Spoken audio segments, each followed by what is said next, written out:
আসসালামু আলাইকুম গাইজ, আশা করি সবাই ভালো আছেন। আমরা গত ক্লাসটাতে আমরা এই ম্যাথটার করছিলাম, প্রথমটুকু করছিলাম, অর্থাৎ জাবেদা করছিলাম শুধু। এই যে journal entries for above the transaction, এটা আমরা করছিলাম। আজকে আমরা করব কি, আজকে আমরা হলো বিএসসি করব। এই যে post to the accounts notes payable, interest payable and interest expense.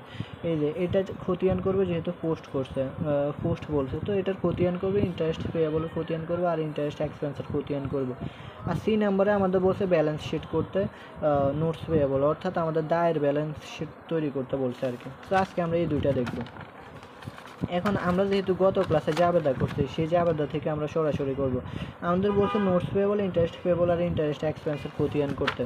তাহলে খতিয়ান করার জন্য আমরা প্রথমে কি করব, এভাবে গড় করে নেব। So notes payable, interest payable, interest expense. এখন আসি নোটস পেয়েবল কীভাবে আসবে। আমাদের ডেট দিতে হবে, অ্যাকাউন্টস টাইটেল দিতে হবে, এরপরে রেফারেন্স দিতে হবে, ডেবিট ক্রেডিট, এরপরে টোটাল ব্যালেন্স এখানে বসাবো, ডেবিট ক্রেডিট। এখন আসে আমাদের নোটস পেয়েবল কোন জায়গায় আছে। এই যে 2 নম্বরে ফেব্রুয়ারি 1 তারিখে আমাদের নোটস পেয়েবল আছে ক্রেডিট। তো আমাদের ক্রেডিট যদি নোটস পেয়েবল হয়, এটার বিপরীত উপাদানটা আমরা লিখব, কিন্তু টাকা আমরা ক্রেডিটে লিখব। হ্যাঁ, অর্থাৎ আমরা বিপরীত অ্যান্টিটা লিখব, কিন্তু টাকা আমরা ক্রেডিটে লিখব।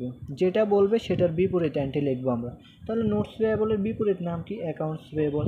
1,50,000 টাকা। টাকা কোথায় হবে? ক্রেডিটে হবে। এখন আসি এই যে ফেব্রুয়ারি 1 অ্যাকাউন্টস পেয়েবল 1,50,000 টাকা ক্রেডিটে, তাহলে এখানেও ক্রেডিটে। এরপর আমরা এপ্রিল মাসের 1 তারিখে আসি। নোটস পেয়েবল এখানে আছে, এখানে কিন্তু নোটস পেয়েবল নাই।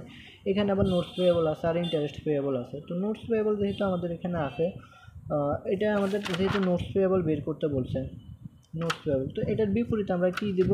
ক্যাশ দেব। এই যে ক্যাশ আমাদের কত আছে, আমরা যদি দেখি ক্যাশ কত আছে, ক্রেডিটে আছে, তার মানে আমরা বিপরীত নামটা লিখব। নোটস পেয়েবল কত টাকা আছে? 1,50,000 টাকা। তো 1,50,000 টাকা লিখবো আমরা শুধু, আর বিপরীত নাম ক্রেডিট লিখছি। আর টাকা কিন্তু আমাদের ডেবিটে আছে, এই যে, কারণ নোটস পেয়েবল আমাদের এখানে ডেবিটে আছে না, এই যে 1,50,000 টাকা। তো এটাও আমরা এখানে ডেবিটে লিখবো, শুধু নামটা বিপরীত লিখবো আর টাকা ঠিকই থাকবে, যেটা 1,50,000 টাকা ডেবিটে। তো 1,50,000 থেকে 1,50,000 টাকা মাইনাস করলে আমাদের এখানে কিছুই থাকে না, অর্থাৎ ডেবিটে ক্রেডিটে মাইনাস কাটাকাটি গেছে। এরপরে আসি জুলাই 1 তারিখে। জুলাই 1 তারিখে আছে নোটস পেয়েবল ক্রেডিট। এটার বিপরীত নাম আমরা কি লিখব?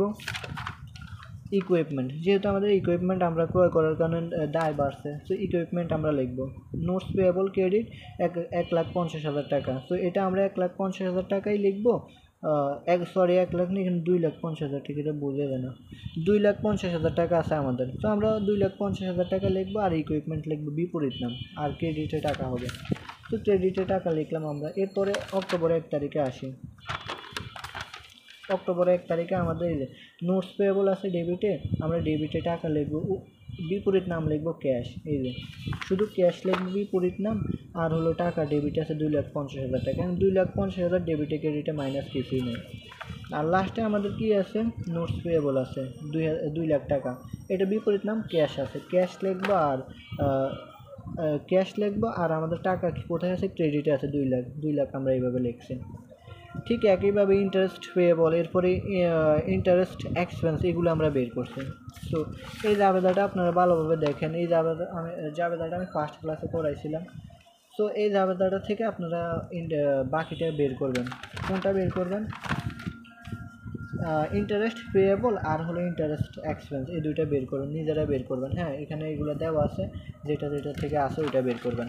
অর্থাৎ যেটা দেওয়া থাকবে সেটার বিপরীত নাম হবে, আর বিপরীত নাম হবে।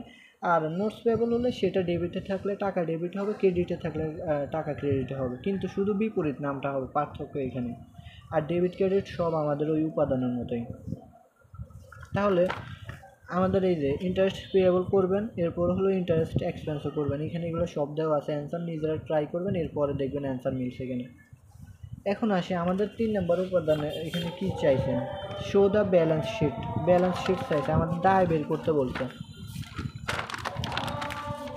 আমরা যদি দেখি এখানে ব্যালেন্স শিট আমাদের এখানে পার্শিয়াল লিখছি কেন, কারণ আমাদের আংশিক বের করতে বলছে শুধু দায়। সো লাইবিলিটিস আমরা কারেন্ট লাইবিলিটিস এটা কোথা থেকে লিখবো, আমরা যে খতিয়ানটা বের করছি খতিয়ান থেকে লিখবো। আমরা নোটস পেয়েবল আমাদের একটা দায়, এটা কত হয়েছে 2 লাখ টাকা, আমরা লিখলাম 2 লাখ টাকা, current liabilities notes payable 2 lakh টাকা। এরপরে ইন্টারেস্ট পেয়েবল আমাদের জন্য কি দায়, কত হয়েছে আমাদের লাস্ট উপাদান 2000 টাকা। তো 2000 টাকা লাস্ট উদ্ধৃত আমরা এখানে লিখলাম, খতিয়ানের লাস্ট উদ্ধৃত দিয়ে আমরা ব্যালেন্স শিট তৈরি করব। সো নোটস পেয়েবল আর ইন্টারেস্ট পেয়েবল আমরা দুইটাই লিখলাম, আমাদের অ্যান্সার আসে 2,02,000 টাকা। আর ইন্টারেস্ট এক্সপেন্স কিন্তু আমাদের ইয়েতে আসবে না, ব্যালেন্স শিটে আসবে না। তাহলে আমাদের দায়ের আমরা ব্যালেন্স শিট তৈরি করে ফেলছি, আংশিক পার্শিয়াল তৈরি করে ফেলছি, এটাই হলো আমাদের অ্যান্সার। সো আশা করি আপনারা এই ম্যাথটা বুঝতে পারছেন। এরপরে যদি কেউ বুঝতে না পারেন অবশ্যই কমেন্টে জানাবেন। ধন্যবাদ।